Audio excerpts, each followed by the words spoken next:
आपण मानंको समस्तंको आम चैनल को बहुत बहुत स्वागत। तो आसतु आज मु आपण मानंक सहित पश्चिम ओडिशा प्रसिद्ध आंबिल बा लेथा रेसिपीटी शेयर करी।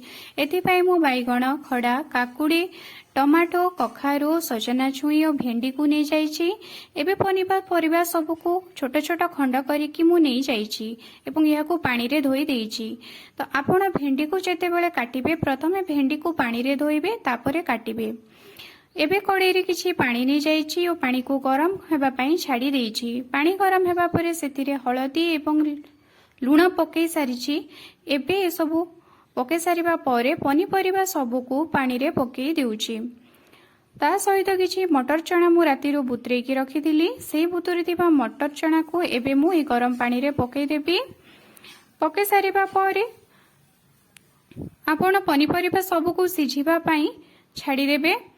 पनिपरिबा सब सिझी छाड़िबा परे आमे एबे एहा उपरे किछि टमाटो पकई देबा। ता सहित किछि चाउल को मु बुतरे की नै कि यार एक पेस्ट प्रस्तुत करी नैछि जहा को एबे आमे आंबिल उपरे पकेबा।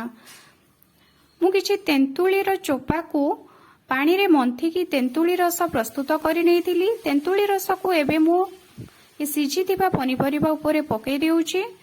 पनिपरिबा उपरे एबे आमे जो चाउल रो पेस्टि प्रस्तुत करिथिले ताहाकू पकई देबा।